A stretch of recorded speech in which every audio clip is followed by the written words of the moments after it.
Hello, welcome to the James Cooley Show. It's your life, and wow, I tell you, we got one of those shows that we're going to talk about today uh, because there's a lot of stereotyping out there. It's a lot of when you start becoming seasoned, is what I call it. Sometimes people just look at you because you're a little older and say, "Well, you might not have it no more," or "Well, move over to the side, old man." You know, they they, they don't look at a person for what they are because we're getting older, and I guess just the world today is considered a younger generation. What we're gonna talk about today is ageism, and we're gonna talk about the signs, the cause, repairs, a lot of things that deal with that. And I got one of my most favorite people on earth here today. That's Dr. Michael Mantell, and he's really going to explain this to us. And I'm looking forward to it. But like always, I gotta introduce everybody to my great co-host Michelle Cooley. How are you doing today?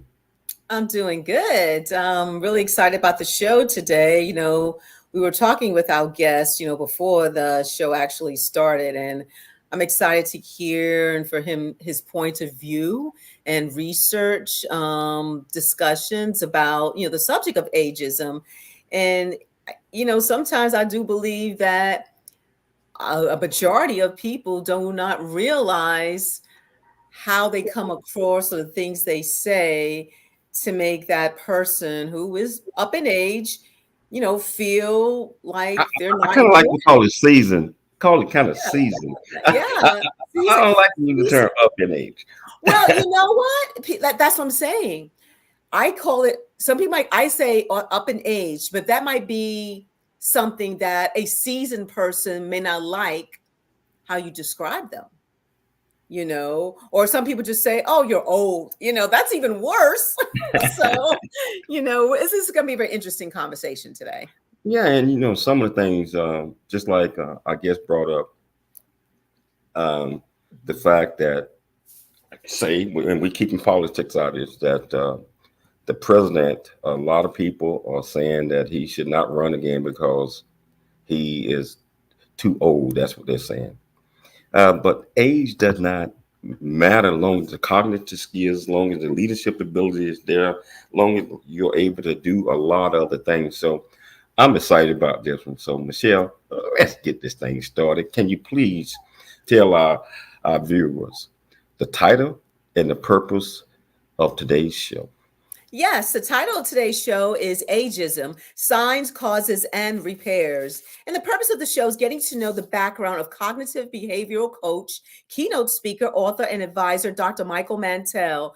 Talk about the topic of ageism and how it refers to how we think, and learn why ageism is everywhere and how it has far reaching impact on all aspects of our well being, health, and longevity, and also how to put the long and longevity and how aging well is greatly affected by hopes and fears for later life. So let's just talk about our guest today, Dr. Michael Mantell. For nearly 50 years, Dr. Mantell's been helping people of all ages and backgrounds disturb themselves less and create lasting positive change with his compassion based, rational, emotive behavior coaching methods. He earned his Ph.D. at the University of Pennsylvania after completing his MS degree in clinical psychology at Hahnemann, I hope I pronounced that right, Medical College. He has served as chief psychologist for Children's Hospital of San Diego, chief psychologist for the San Diego Police Department, chief behavior science consultant for the American Council on Exercise, co-founder, chief science officer of Plus Size Certified Inc., and as an assistant clinical professor in the Department of Psychiatry at UCSD Medical School. Wow. Dr. Mantell is a member of the Science Advisory Council of the International Council on Active Aging, a longtime member of SAG AFTRA since 1981, through which he has brought psychology to the public for decades in broadcast and print media, including Good Morning America, Larry King, Oprah, Men's Health, Women's Health, and a number of platforms. He has hosted several long-running podcasts, including 15 Minutes to Wellness for the American Council on Exercise. He's been featured in the New York Times, the LA Times, the Wall Street Journal, and many other news and popular publications. To date, Dr. Mantell has written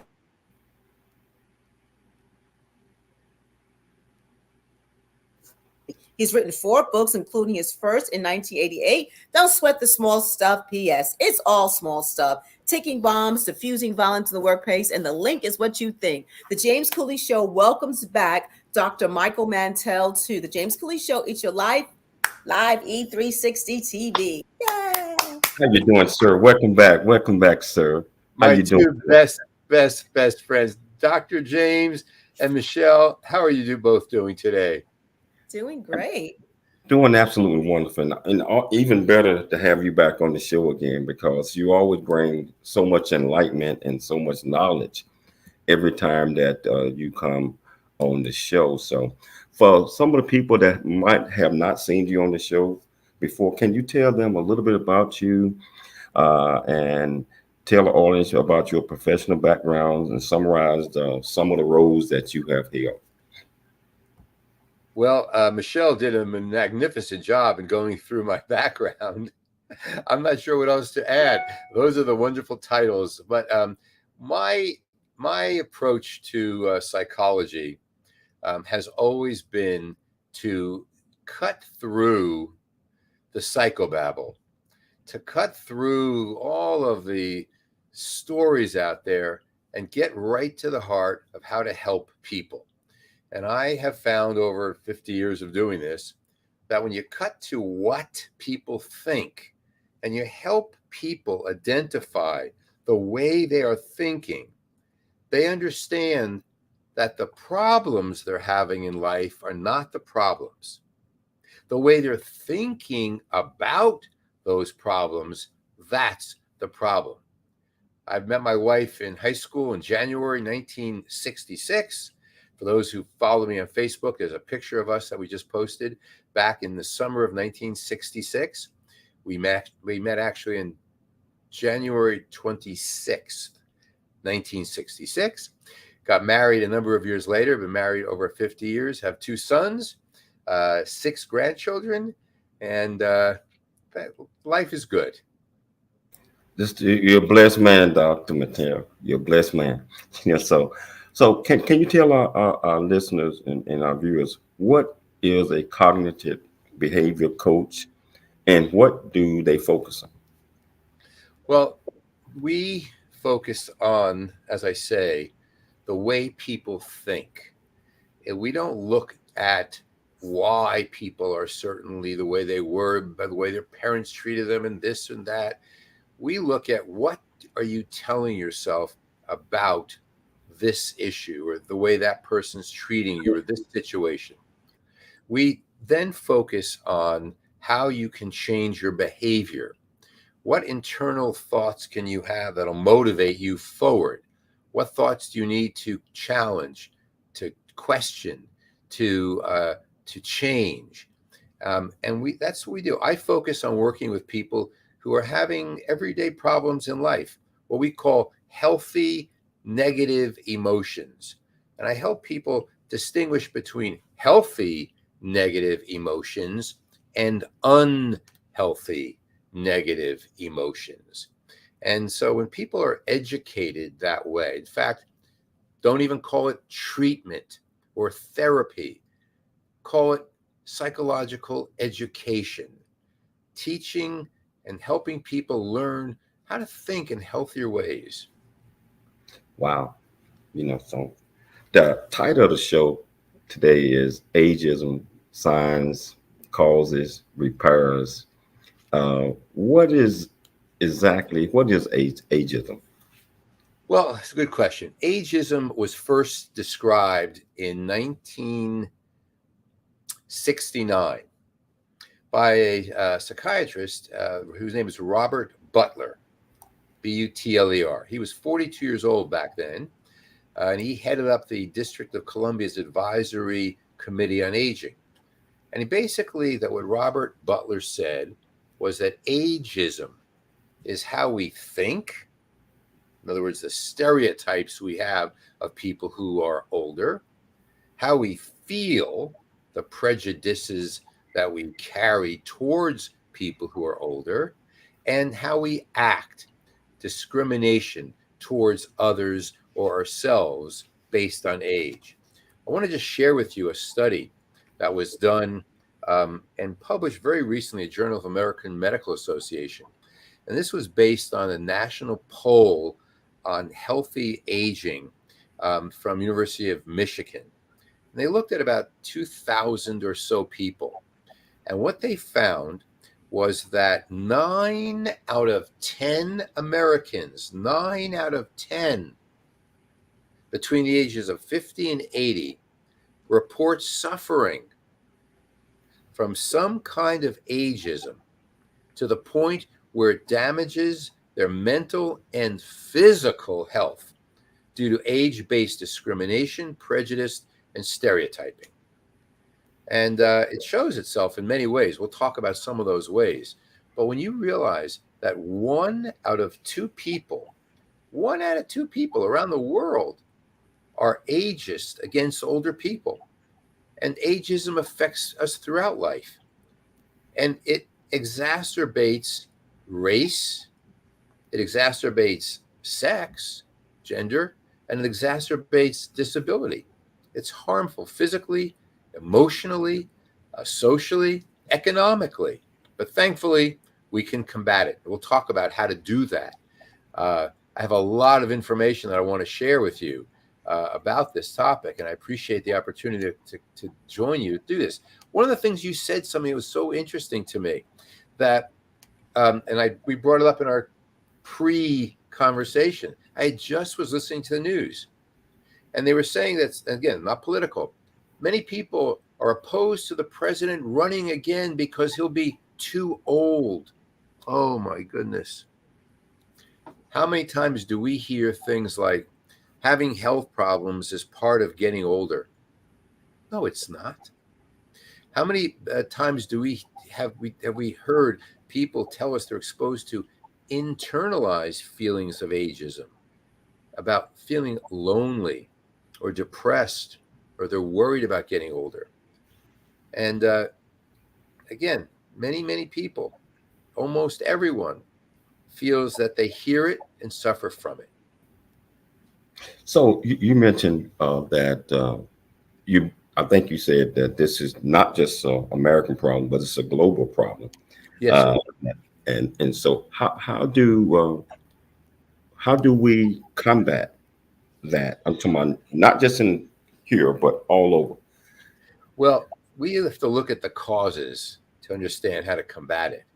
But the way we can combat it, I think, stands on 3 pillars. Number 1, policy and law. We can protect the human rights and address age discrimination and inequality legally. Number 2, we have to educate people. We have to transmit knowledge and skills to enhance empathy and respect across the board. And then I think that we can look at ways of connecting people of different generations, intergenerational intervention. The World Health Organization says that those are 3 major ways: policy, law, education, and intergenerational intervention. But I think ultimately it comes down to catching it, hearing it, challenging it, and changing it. I think we have to speak up. I think we have to be extremely sensitive. Ask yourself these questions. Do I hold stereotypical views of aging and towards older folks? In my work, in my words, in my actions, do I dispel or do I perpetuate ageist myths and stereotypes? And what can I do? What can I do to create societal change? 10 2-letter words. If it is to be, it is up to me. So I have to be careful about what I say out there and look at the myths. How do I talk to people? For example, am I impatient with older people?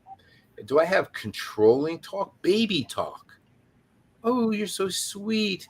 Or am I shouting because I assume that they don't hear? Am I condescending or dismissive? We don't realize that we've changed our speech sometimes when we're talking to folks who are older, but we do. We have to be very careful not to patronize with baby talk, or what we call elder speak, and to use this way of even ourselves. We say, "Oh, I must be getting older," or "I'm not as young as I used to be," or "I'm having a senior moment." That's what Michelle said. Can you hold that thought? Because we're going to take a station break. But hold that thought. We're going to pick it up when we come back, having a senior moment. So I tell you, if you want to be part of this great conversation with Dr. Michael Mantell, you can go to the comments on whichever you're watching this on, whether it's E360 TV, LinkedIn, YouTube, Facebook, Twitter, and you can ask this great man any questions that you might have. It's Your Life. I'm Dr. James J.C. Cooley. We'll be back shortly after the break.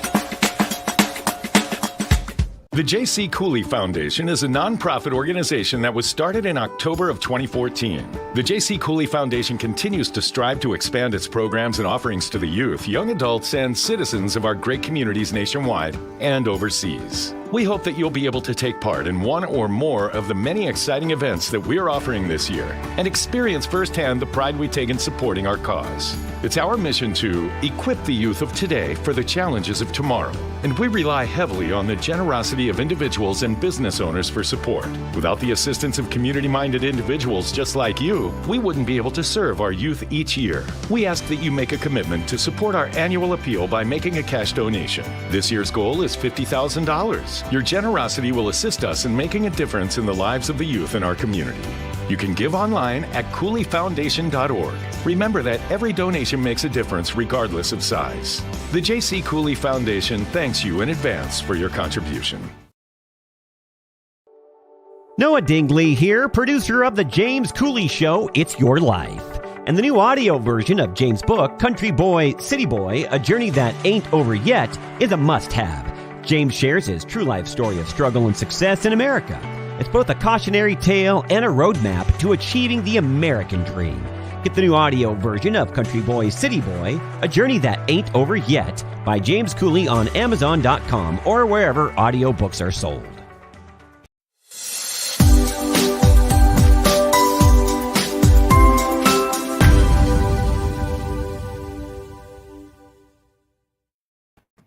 Hello, welcome back to It's Your Life. I'm Dr. James Cooley. We got one of my best friends here, Dr. Michael Mantell. I tell you, he always bring excitement, always bring knowledge to share. So we just had to sit back, listen, and soak some of this in. And today we're talking about ageism. And just like I said, I think that's a topic that we all need to talk about a little bit more.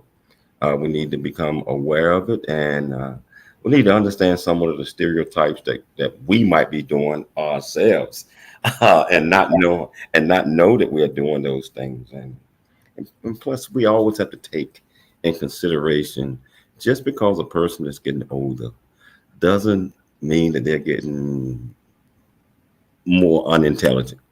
and I don't know if there's any other way of putting that, Doc. Well, I'll tell you something. Let me give you a little quiz here, okay? Okay, let's take this little quiz here. Ready? Okay. True or false? Now, this was done from a study that looked at stereotypical beliefs. So, number one, true or false, Dr. Cooley? Older people have more difficulty than younger people in adapting to a changing environment. True or false?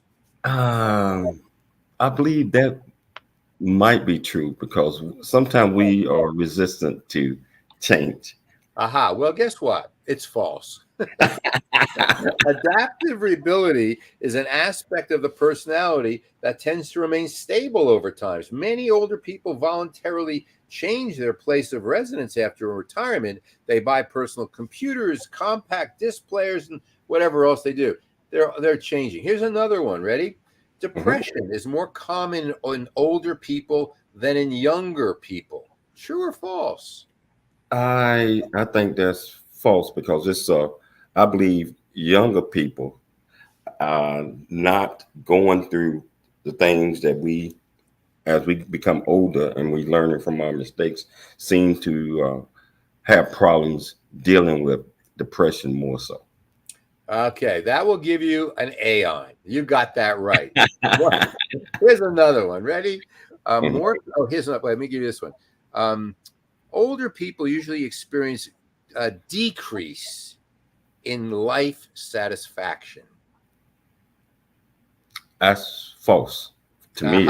Another one. You got that right. Yeah, exactly. Because we see the joys in life through the lenses. Our eyesight may not be as good, but in some ways our eyesight is even better. I believe that the older we become, the more appreciative, and just like you said, we see things, and everything is not a major issue or this or that, because we know that we all are going to continue to go through certain things as we become older, and we don't worry about it that much. Right. But we see these messages all over, as I said in the first block of this show today, in supposedly harmless birthday cards that skewer old age. You're getting older when it takes twice as long to look as good. Or in advertisements for wrinkle creams. Jane Fonda just yesterday came out and said she's embarrassed and regrets having had a facelift. She's in her 80s. Strangers who speak unnecessarily loudly. They come from the stories that older people tell themselves, that loneliness and frailty are an inevitable part of aging. Or when they refer to their own forgetfulness as, what we've been saying, a senior moment. You look great for your age, Dr. Cooley. You haven't changed a bit. These are microaggressions. And there was a meta-analysis of over 140 studies that found that these kinds of microaggressions are associated with depression, with anxiety, with lower job satisfaction, poor self-rating, self-esteem in targeted groups, including African Americans, women, the LGBTQ plus communities. And it's so evident. Being denied a job. You can't read an article in HR Today without bumping into ageism. People are being denied transplant organ. Studies have been well documented. If I have a moment, I want to share with you, because I can't talk about ageism without talking about Rebecca Levy at Yale University School of Public Health. If I leave her out, this show is not worthwhile. Dr. Becca Levy has experiments that suggest that ageist thoughts have a direct belief and a direct impact on individuals' well-being. She and her team of people brought older folks into their lab up at Yale, New Haven, and they exposed these people to subliminal messages, positive and negative stereotypes of older people. Then they tested their performance. Easy study, right?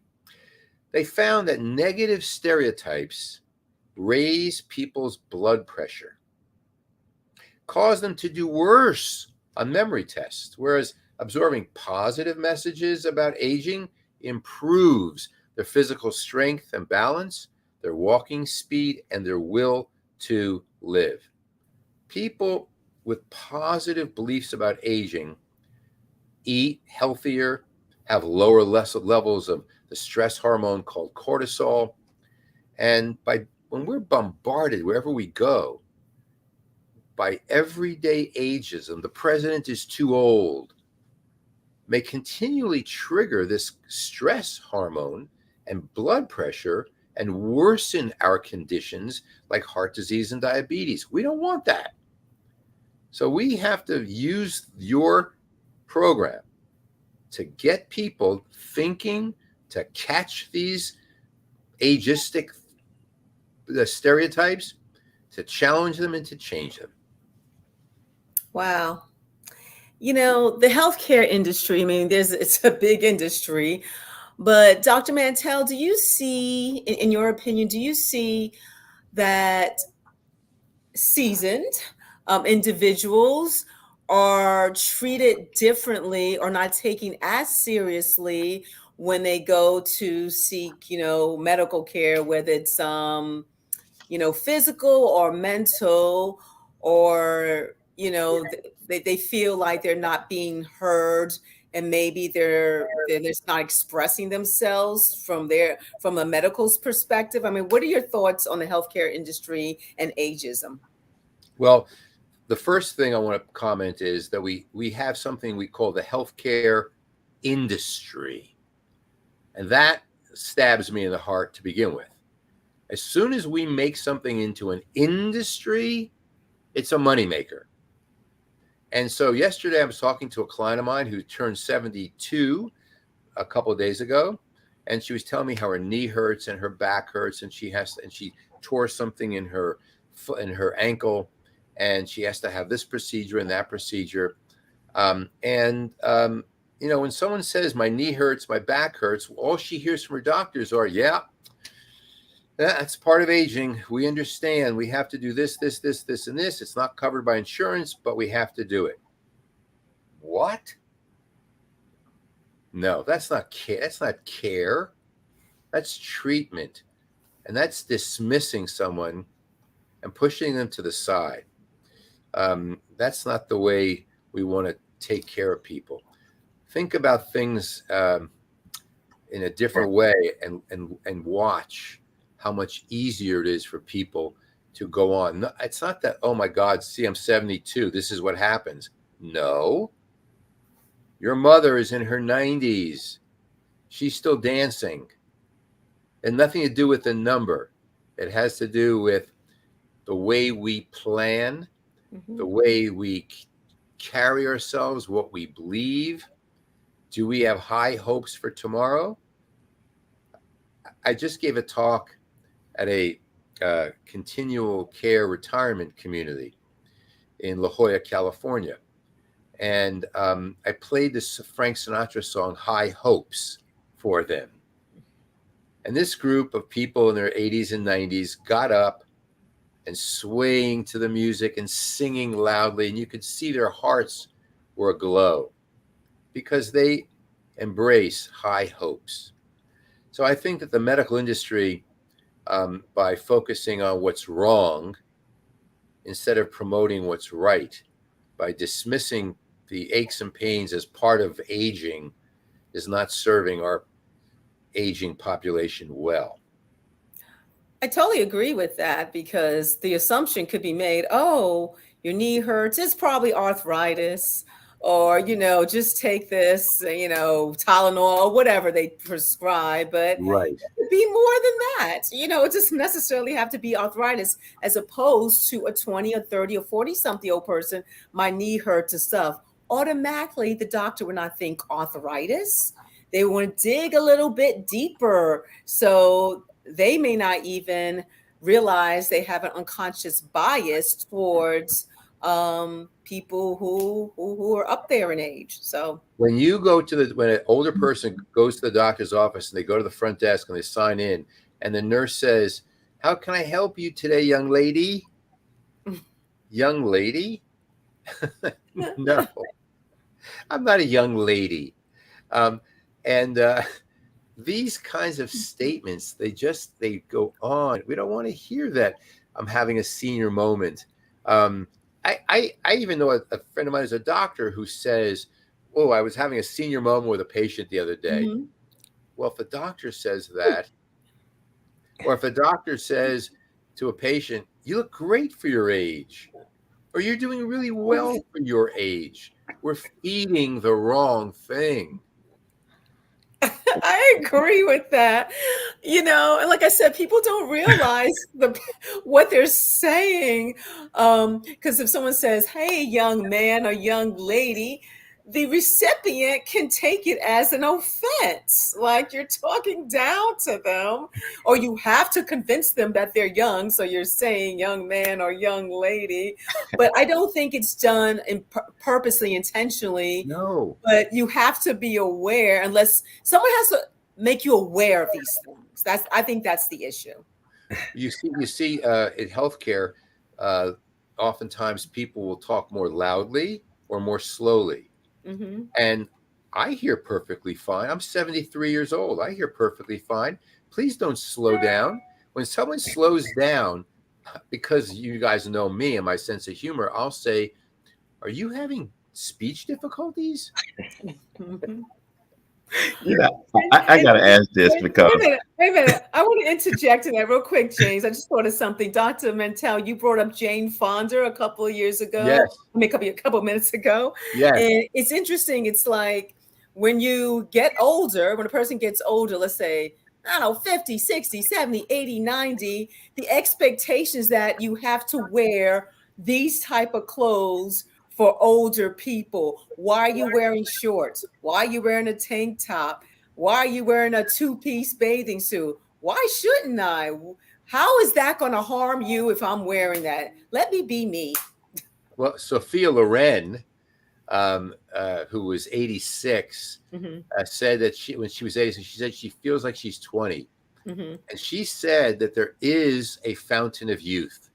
And that fountain of youth is your mind, your talent, the creativity that you bring to your life, and the lives of other people that you love. And when you learn to tap into this mindset, then you truly have defeated age. A very well-respected friend of mine and colleague, Walter M. Bortz II, MD. Dr. Bortz was a gerontologist at Stanford University. And he wrote many books, but one of my favorites is Dare, D-A-R-E, to be 100. And he said that there's now a sufficient fund of data and experience to allow baby boomers and younger generations to plan their 100th birthday party with calm assurance. Prepare the guest list, he said. And then he said, muster enough respiratory reserve to blow out all of those candles. we got to take a station break. Well, I can't wait to get back to pick this conversation up. So if you want to be part of the conversation, wherever you're watching this at, you can go to the comments, authorize StreamYard to show your Facebook picture, and you can ask this great doctor any question you might have. It's Your Life. I'm Dr. James Cooley. We'll be back shortly after the break.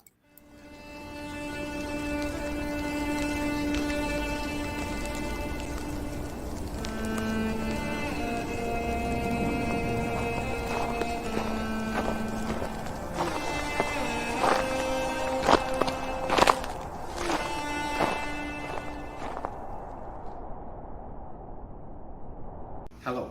Hey, I'm James Cooley. I am the founder and CEO of the J.C. Cooley Foundation, Options, Opportunities, / the Choice Program. Our primary mission is to help build a foundation of our youth and young adults and communities. And we encourage everyone to dream big, think big, and be big at everything you do. And the way that you do that is, first of all, you got to believe in yourself. You have to believe in yourself. You have to know that you are here for a purpose. You also have to be able to step out your comfort zone and do things that you probably didn't think that you can do. Life's a series of circles and cycles, phases and stages. These are your experiences that teach you the lessons of life. You can either ignore them or embrace them. Welcome to the James Cooley Show. It's Your Life. James is a motivational speaker, author, military veteran, and founder of the James Cooley Foundation. James is here to equip you to strive for greatness and to overcome adversity. It's time to get equipped today for the challenges of tomorrow. Now here's the host of It's Your Life, James Cooley.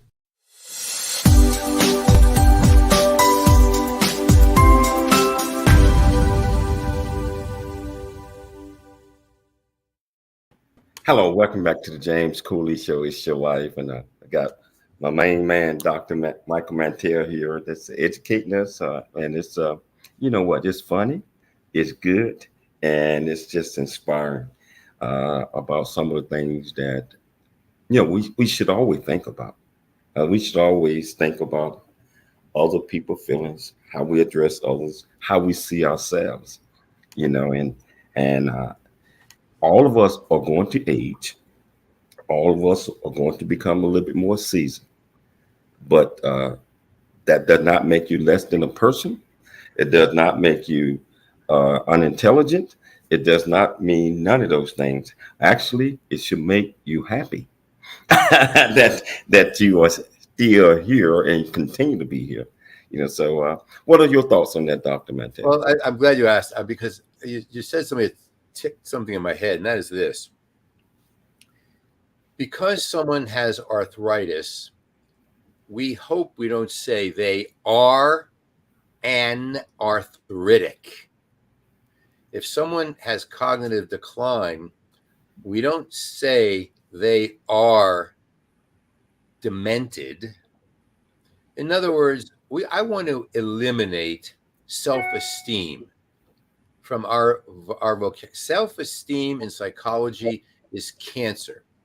And when it comes to having some kind of a difficulty, whatever it might be, obesity, cognitive decline, diabetes, God forbid, cancer, whatever it might be, these do not define us.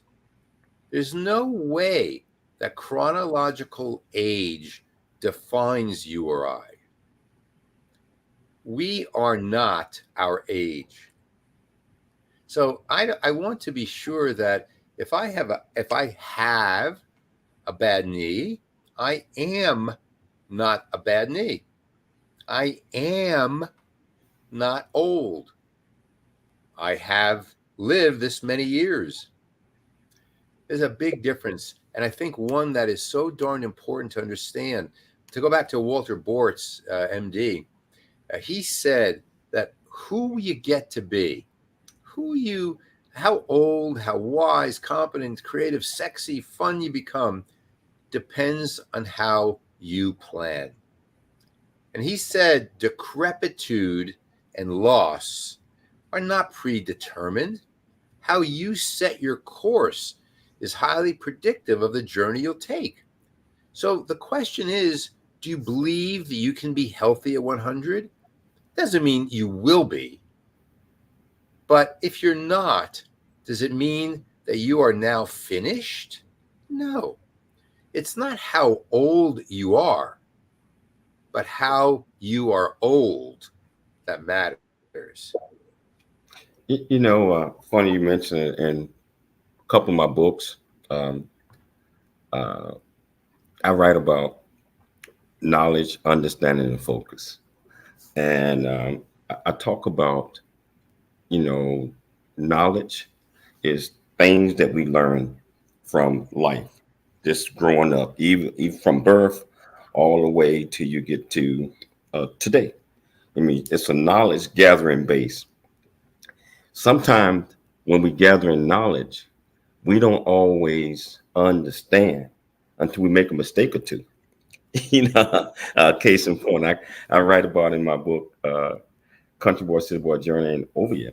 As a little kid, we had this fire burning stove that we cooked on because we did not have electricity. And as a kid, when my aunt and uncle wasn't in the room, I would look at the fire coming out, and the next day I look at the fire, then all of a sudden I want to see. I said, "This is coming out." So I reached over, nobody looking, and I reached up and touched it. And I forget instantly. Right. The next day, same thing. The third day, I stopped understanding. I understand. So the knowledge led to understanding, which provides a key as we become older, as we understand, become a key to aging and becoming the person that God put us on earth to be. And that key leads to the door called wisdom. So wisdom is what we are all in search of. And a lot of people might think that that person is is too young to have it, or they're too old, they've done passed them by, and all that type of stuff. I believe our sole purpose in life is to understand and in pursuit of wisdom. So God put us here to live a long, prosperous life and to continue to age gracefully. I believe if we have that kind of mindset, living gracefully is key. Now, optimism, which is a psychological attribute, in other words, is a general expectation that good things are going to happen, or the belief that the future will become favorable because one can control important outcomes. I believe nothing happens to me. Everything happens for me. And research has shown that the more optimistic one is, the less likely one is going to suffer from chronic diseases and die prematurely. There's been some recent research that suggests that optimism is, and get this, is specifically related to 11 to 15% longer lifespan on average, and to greater odds of achieving what we call exceptional longevity, living to the age of more than 85. So if your belief, as you described, James, that God put us here to have a long, graceful life, is such, then you're someone who believes in 100, and you understand that we are moldable, we are shapeable like clay under the sculptor's hands, and the ultimate challenge of anyone's life is the opportunity to make the most of it that can be made. Remember, decrepitude and loss are not predetermined. Well, I'm 88. What can I tell you? My goodness, what you can tell me is, what time can we have a session this week? Because I got to get into your head and help you think differently. So it's all about, I believe, Dr. Mantell, is focus.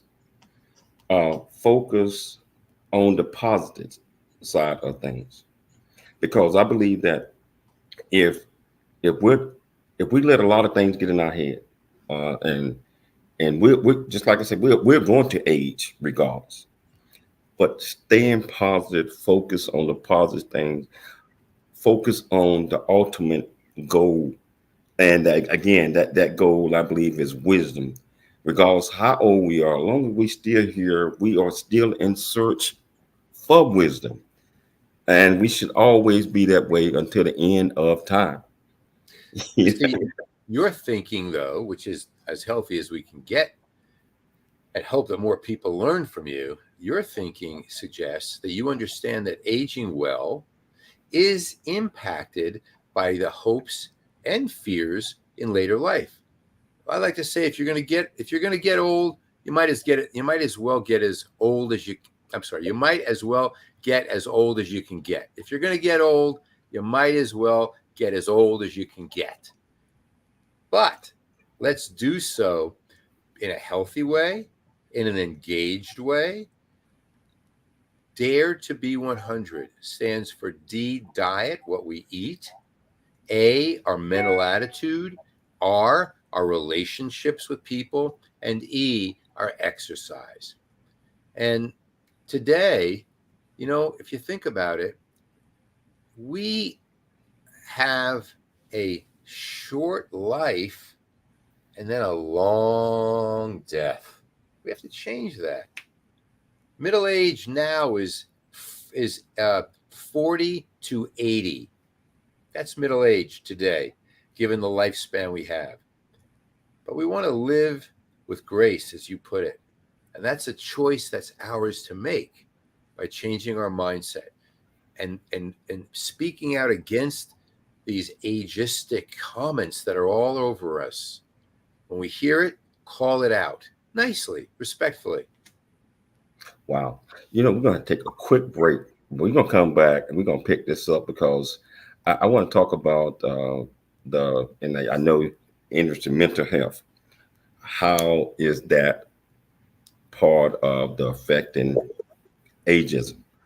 So hold that thought, Dr. Mantell, because we got a lot more coming back. And if you want to be part of this conversation again, whichever mechanism you're watching this on TV, LinkedIn, Facebook, YouTube, you still got time to ask this great man some great questions.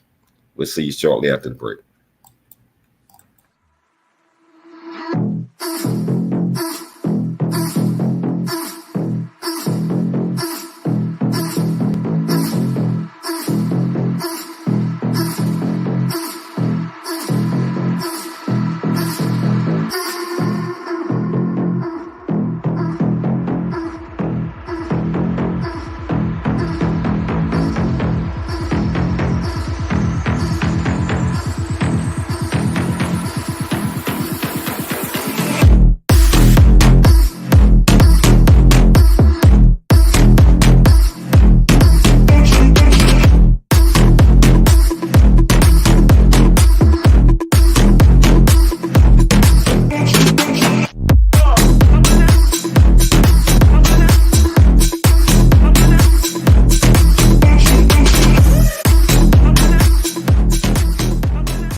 Hello, welcome back to the James Cooley Show. It's your life, and I'm tickled pink.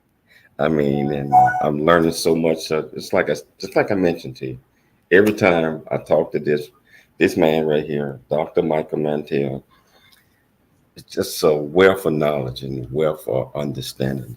And one of these days, I hope I get an opportunity just to go and listen to his speeches and a lot of things that he's doing. But I guess I get a front row seat at it, because I talk to him all the time, you know, So, hey, Dr. Mantell, you talked about explanatory style.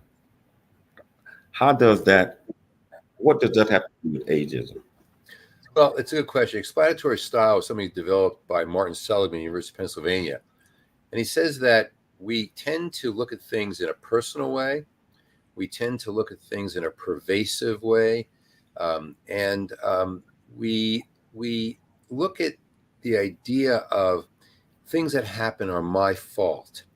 And things that happen are all pervasive, as opposed to, no, it's not my fault. And no, this is one example. It's not forever. So, for example, one of the stereotypes of that exist about older people is that they are pervasively forgetful, prone to these senior moments. In fact, while cognitive processes do decline with age, simply reminding older adults about ageist ideas exacerbates their memory problems. So if you explain having a slip of the mind for a moment as, well, this is my aging, that's going to harm you. Older adults would be wise to be careful not to think that if I forget something, that's it. I'm a negatively stereotyped older person now. Attributing every forgetful moment to getting older will worsen memory problems. So if you have to look at how you explain things in your life, if you're prone to using your age to justify normal memory lapses, you got to cut that out. Give yourself time to recall. If you don't recall, so what? Shrug it off. Get on with your life. When you make a wrong turn in your car, do you explain that as, oh, I'm so stupid? No, I just wasn't paying attention. Take charge of what goes on in your head and refuse to pigeonhole yourself with these permanent, pervasive kinds of explanations. If you don't characterize yourself as a senior, you'll be less inclined to think in terms of having a senior moment. Even the word senior is loaded with all kinds of subliminal, cultural, and traditional images and ideas of decline that get into the nooks and crannies of the way you see the world, the way you explain your life. And if you reject this senior designation, which I do, and instead I declare myself as a competent, mature, older person, this is my age, then you are able to enjoy an entirely different, much more fulfilling life, while others focus on stressing out about their senior moments. Wow. You know, Dr. Mantell, what challenges do you believe the mental health industry has with the issue of ageism? Well, I think the mental health industry has many challenges. I think that along with the healthcare industry that doesn't deliver service as easily and as readily to older folks. I'm not talking about gerontologists who specialize in this, but mental health professionals oftentimes are as guilty of perpetuating these ageistic myths as anyone else. Unless I train mental health professionals to identify their own biases. Don't start taking care of somebody unless you know your bias. And that goes across all the isms. I'm doing some supervising of a person now who's working with a transgender population. And this person herself has so much bias against transgenders. I don't know how this person can help. So there's nothing special about the mental health profession that makes them more or less able to help. We'd like to think they're more sensitive, and maybe they're more able to look within themselves. Let's just hope. Wow. So you talked briefly a little bit about optimism, and specifically related to living 11 to 15% longer, and you talked about living 85 or longer. Can you go into that a little bit more? That was very interesting. Lots of the research that looks at people will find that when they study them over time, when they are exposed to positive messages or they look at their own assumptions and stereotypes and prejudices about aging, those that hold more positive views, those who, for example, who answer the question, do you believe the best is yet to come? Those are people who tend to live longer. There was a study done, I don't want to go into too much of it, but where they took a group of men, older men, and they brought them to a home that was completely done over into the 1950s. The magazines, the pictures, the food utensils, the food packaging, everything was 1950s. And they let them stay there and live there for a short period of time. Afterwards, they came out and they evaluated their mental abilities. And they found that their abilities absolutely improved compared to a group that were told to pretend that you're living back in the 50s. The idea of being fully embracing one's present seems to have beneficial, life-enhancing value, which is why we teach meditation and we teach being present and staying focused on life as it is, accepting life as it is. So the research done at Yale University, the University of Michigan studies, and other places seem to be pointing to about a 7.5 to 10 year, or so advantage to this optimism and looking at tomorrow being better than today. Wow. With high hopes. I just suggested to a client this morning who is 70, almost 78. I want you every day to play Frank Sinatra's High Hopes song. And he said, okay. We played it in a session, and you could just see he came alive. He began thinking differently. The link is what you think. The link is what you think. We're down to the last couple minutes of the show. I know you got some upcoming projects coming up. Can you tell our audience a little bit about that? 30 seconds or less if you can. Well, I spend a lot of my time dealing with physician burnout and helping physicians find glory in the work that they do, not as providers, but as physicians, as healers.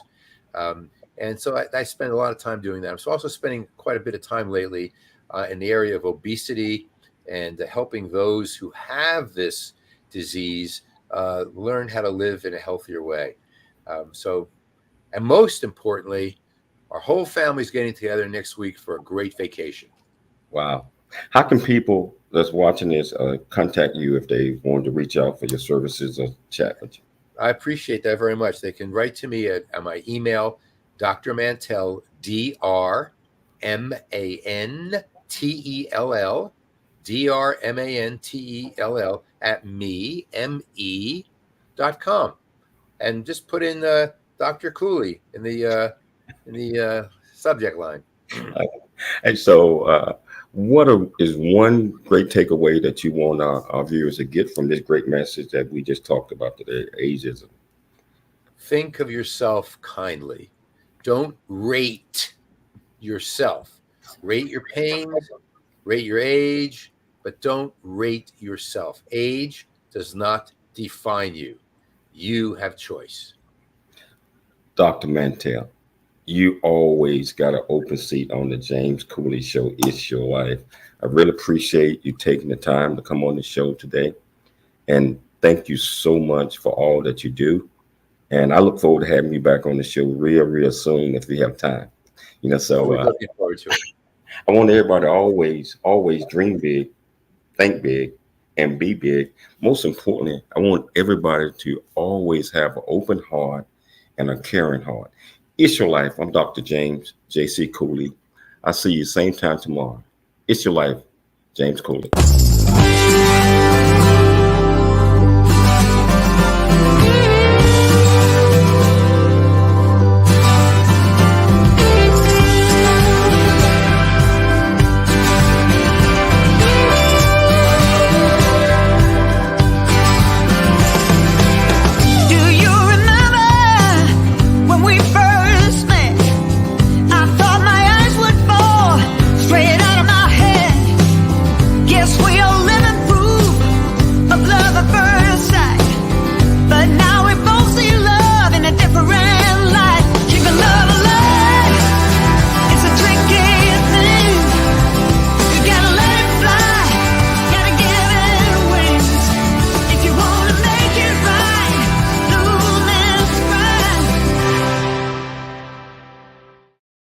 Dr. Mantell, thank you so much again. I mean, we can do this quite often.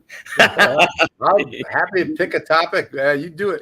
I used to work at Good Morning America every week, so I can do them as often as you need. This was so important of a topic to talk about because a lot of people do have stereotypes and they really don't understand what ageism is. Right. And I think we enhanced a lot of people. I think we covered it. Yeah, for sure. I think we covered all the key topics. There's nothing that I have in my mind that I've left out. And I know I've suggested a couple other people to you that are being in touch with you, so that's good to hear. Well, I let's see. It was one the doctor. He said, "Oh, the doctor. I don't know why he hasn't been in touch." Well, he got in touch, but he said that I think he was going to be busy until. Could be. And then I know Jen Bruno is another health person. She's I haven't. You can send me Jim information. I don't believe. yeah. She just sent a text. I meant an email today. You said she. What's her name? Jen. Oh, Jen. Yeah. Hey, Michelle, you got the information from Jen Bruno, right? James, I just been working at the other job. I just have no time right now, to be quite honest. Hey, job. How many jobs is that you doing, lady? I work for the securities industry. I have to focus on that. I'm glad to hear someone is taking care of our security. You know, I think we got it, but Dr. Mantell, if you can send me that information again. I will. I just saw she sent you an email this morning. This morning? Okay, Yeah. I'll check it out. Yeah. So if you don't get it, let me know, and I'll be. But I know every time I come across somebody, I think to myself, "Oh boy, this would be great for the Cooley show. That'd be terrific." Absolutely. But I tell you what, Dr. Mantell, I got to end this. I have to head to LA for take care. Photo shoot. I can't believe they're gonna have another Club magazine. Go enjoy, guys. Be well. Bye-bye. Love you. Thank you so much.